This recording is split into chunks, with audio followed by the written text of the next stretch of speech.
করে জিহ্বার হক আদায় করতে পারি নাই, চোখের হক আদায় করতে পারি নাই, কানের হক আদায় করতে পারি নাই, ও আল্লাহ অন্তরের হক আদায় করতে পারি নাই।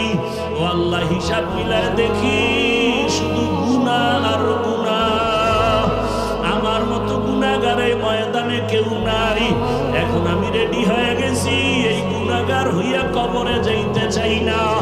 সূর্যের গরম সইতে পারি না, মশার কামড় সইতে পারি না। গুনাহগার হইয়া হাসরের ময়দানে দাঁড়াইয়া কেমনে সূর্যের গরম সহ্য করব, জাহান্নামের গরম কেমনে সহ্য করব। ও আল্লাহ তওবা করতেছি,